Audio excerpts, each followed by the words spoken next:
नमस्कार दोस्तों, मैं हूं सचिन और आपका स्वागत है हमारे घुमक्कड़ सचिन यूट्यूब चैनल में। पिछले एपिसोड से हम यात्रा कर रहे हैं नासिक के त्रिरश्मि गुफाएं या पांडव गुफाओं की।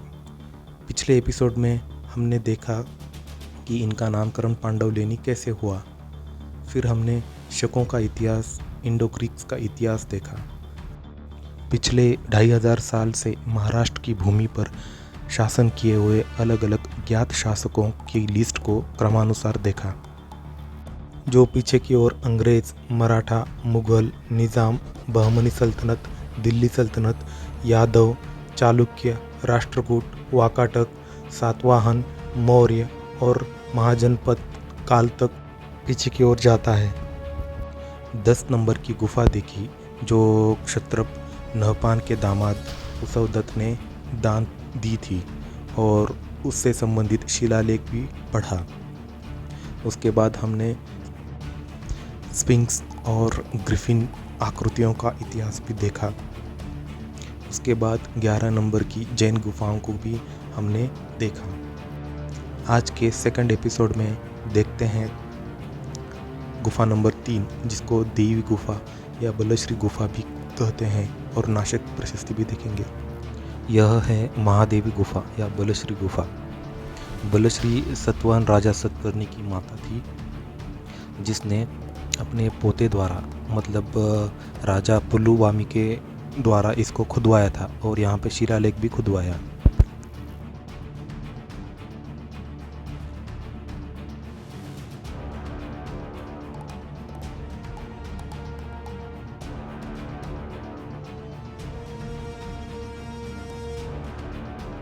यहाँ पे 6 भारवाहक जैसे पालकी को उठाते हैं, वैसे गुफा का वजन उठाते हुए चित्रांकन किया है।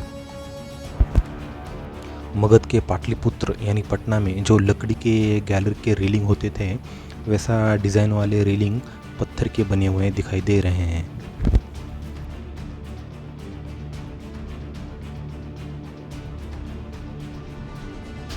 प्रवेश द्वार के दोनों तरफ 2 द्वारपाल दिखाई दे रहे हैं और उनके बीच में यह एक शिल्प कथा दिखाई दे रही है।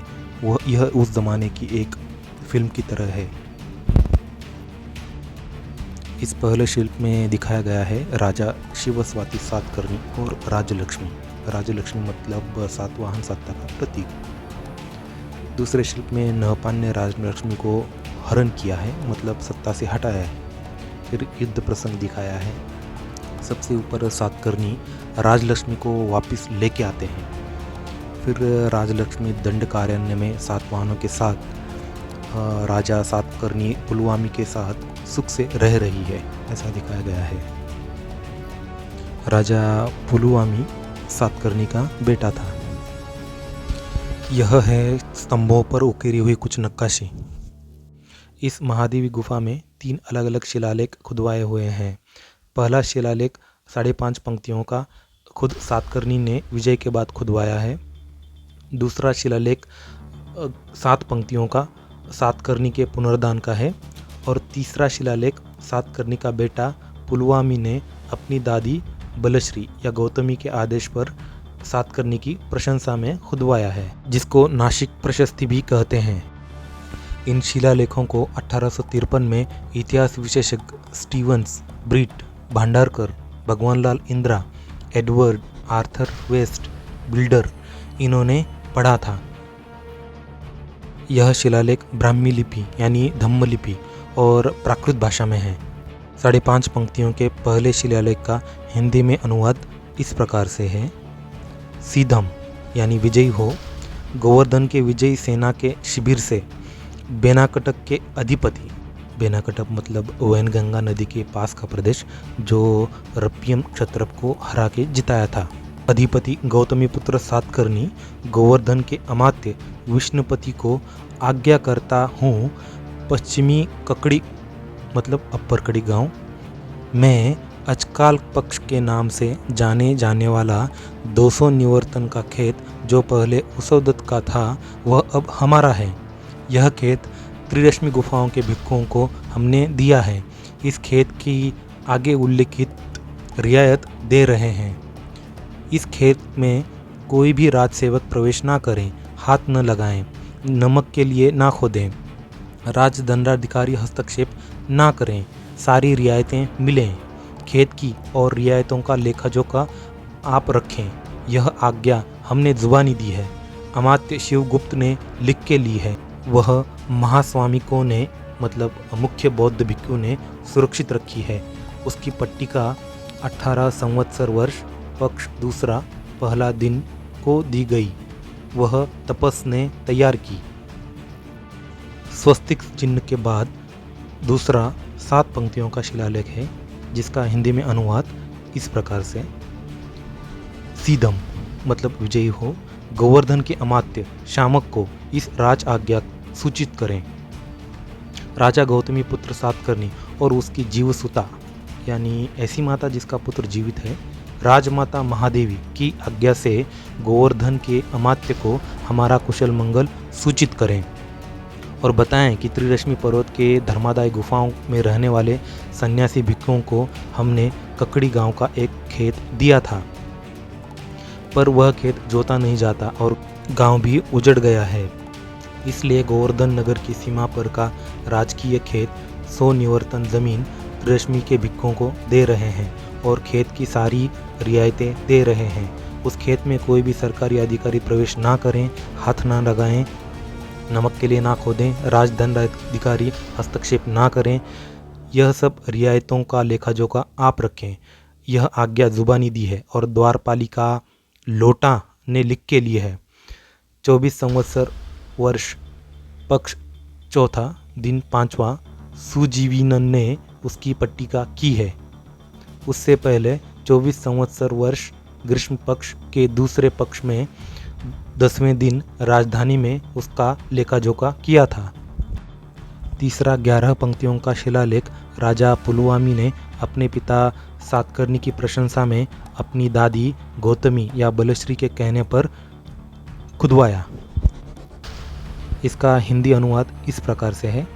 सीधम मतलब यशस्वी हो, राजा वशिष्ठपुत्र पुलुवामी के राज्यकाल के 19वें वर्ष ग्रीष्म ऋतु के दूसरे पक्ष के 13वें दिन राजेंद्र गौतमी पुत्र श्री सातकर्णी, जो हिमालय, मेरु और मंदार पर्वत जैसा सामर्थ्यवान था, जो ऋषिक, अश्मक, मूलक, सौराष्ट्र, कुक्कुर, अपरांत, अनूप, विदर्भ और अकरावंत देश का राजा था, जो विंध्य, वृक्षव्रत, सह्याद्री, कृष्णगिरी, मंच, श्रीस्तन, मलय, महेंद्रगिरी, श्वेतगिरी व चकोर इन पर्वतों का स्वामी था, जिसकी आज्ञा सर्व राजमंडल के अधिपति पालन करते थे, जिसका वदन सूर्य किरणों से उमले कमल पुष्प जैसा विमल था, जिसके हाथी घोड़ों ने 3 समुद्र का पानी पिया था, जिसका मुख पूर्णिमा के चंद्रमा जैसा सुंदर और आनंददायी था, जिसकी चाल उत्कृष्ट हाथी जैसी थी, जिसके बाहु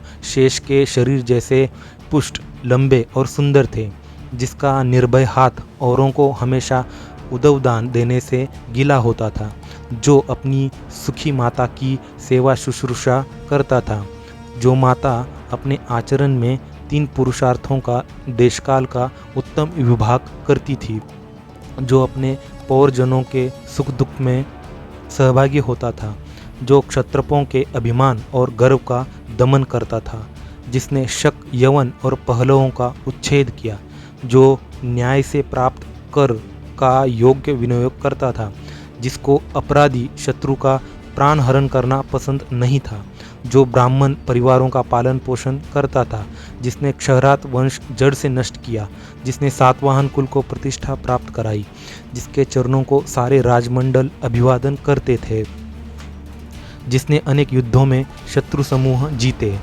जिसकी विजय पताका शत्रु ने कभी नहीं जीती, जिसकी राजधानी अजिंक्य थी, जो सत्पुरुषों का आश्रय स्थान और राजलक्ष्मी का अधिष्ठान था, जो अप्रतिम धनुर्धर और अद्वितीय योद्धा था, उसके साथ अनुपम ज्ञानी भी था, जिसका पराक्रम राम, कृष्ण, अर्जुन, भीम के जैसा था, जिसका तेज नहुष, जन्मेजय, ययाति, राम इनके जैसा था, जो पवन, गरुड़, यक्ष, राक्षस, विद्याधर, गंधर्व, चारण, चंद्र, सूर्य, नक्षत्र, ग्रह इनके जैसे युद्ध भूमि पर अक्षय और अद्भुत विजय प्राप्त करता था, जिसने अपने कुल को बड़ी राजलक्ष्मी प्राप्त करा के दी। ऐसा श्री गौतमीपुत्र सातकर्णी की माता महादेवी गौतमी बलश्री, जो सत्यवचन, दान, क्षमा और अहिंसा में लिप्त होती है, जो तपश्चर्या, नियम और उपवास के अनुष्ठान में तत्पर होती है, जिसने अपनी राजवर्धिष्णु उपाधि पर खरी उतरी है, उसने यह कैलाश पर्वत शिखर जैसे त्रिरश्मि पर्वत पर उत्कृष्ट स्वर्गीय प्रासाद जैसी बहुमूल्य गुफा अपना धर्मदान के तौर पर खुदवाया है। यह लेनी या गुफा महादेवी, महाराज माता, महाराज पितामही गौतमी बलश्री बधावनियों के भिक्षु संघ को दान दे रही है। लेनी के अलंकरण हेतु अपनी महादेवी दादी की सेवा करने की और उसको पसंद आए ऐसा काम करने की इच्छा रखने वाला उसका दक्षिण पथपतेश्वर पोता अपने पिता के पुण्य प्राप्त्यर्थ धर्मदान के लिए त्रिरश्मि पर्वत के नैऋत्य में स्थित पिशाची पदक गांव उसके सभी प्रकार की उपभोग का त्याग करके बुद्ध संघ को दान दे रहा है। इस शिलालेख में उल्लेखित ऋषिक देश मतलब आज का जलगांव, धुलिया, नंदुरबार मतलब खानदेश एरिया, अश्मक देश मतलब गोदावरी के दक्षिण किनारे वाला क्षेत्र जो अहमदनगर और बीड है, मूलक देश मतलब आज का संभाजीनगर, जालना और बुल्ढाना वाला क्षेत्र, कुक्कुर मतलब मालवा के उत्तर का क्षेत्र हो सकता है, अक्रावंती मतलब मालवा का हिस्सा हो सकता है, अनूप देश मतलब मध्य प्रदेश का अनूपपुर जिला हो सकता है या फिर गोदावरी के दक्षिण तट को भी अनूप कहते थे। अपरांत मतलब उत्तर कोकण यानी पालघर, ठाणे, मुंबई, रायगढ़ एरिया, वृक्षव्रत पर्वत यानी सातपुड़ा पर्वत और कृष्णगिरी मतलब कनेरी जो कि मुंबई के पास है। गुफा में अंदर विहार में पीछे की ओर 6 कमरे, दाहिनी ओर 7, बाईं ओर 6 कमरे हैं। अंदर स्तूप, वंदन करती स्त्री, पुष्पमाला के साथ यक्ष, हार्मिका के ऊपर 3 छत्रियाँ, ग्रीक यक्ष, धर्मचक्र और एक स्त्री है चावरी के साथ।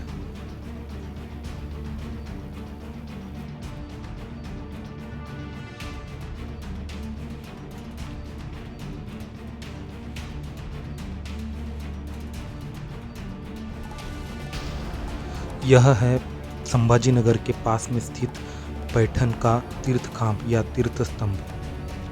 पैठन सातवाहनों की दूसरी राजधानी थी। पहली राजधानी अमरावती आंध्र प्रदेश में थी। कुछ इतिहासकारों के अनुसार यह विजय का प्रतीक है। सातकर्णी ने जब शकों पर विजय हासिल की उसके बाद विजय के प्रतीक के रूप में इसको बनवाया गया था। इसी के आंगन में गुड़ी पाड़वा भी मनाया जाता है। भारत में मिलने वाले प्रथम शिलालेख सम्राट अशोक ने ईसा पूर्व 3री शताब्दी में लिखवाए, जो ब्राह्मी लिपि, पाली भाषा, खारोष्टी लिपि, अरामाइक भाषा और ग्रीक लिपि और भाषा में थे। शिलालेख बनवाने की कल्पना अशोक को राजा दारियस से मिली, जो आर्मेन साम्राज्य यानी पर्शिया ईरान का था, जो ईसा पूर्व 522 से 486 में शासन में था। इसका बेहोस्तीन शिलालेख विख्यात है, जो क्यूनिफॉर्म लिपि और 3 भाषाएं पर्शियन, इलम और बेबीलोनियन में था। दोस्तों, इस एपिसोड में बस इतना ही। अगले एपिसोड में हम गुफा नंबर 18 का चैत्यगृह और दूसरी गुफाएं और उनके शिलालेख देखेंगे। इस वीडियो के डिस्क्रिप्शन बॉक्स में मैं 2017 में आई तेलुगु मूवी गौतमीपुत्र सातकर्णी की लिंक दे रहा हूं, उसे आप अवश्य देखें। अगर यह जानकारी और वीडियो पसंद आया है तो लाइक, शेयर, सब्सक्राइब ज़रूर करें। मिलते हैं अगले एपिसोड में। बाय।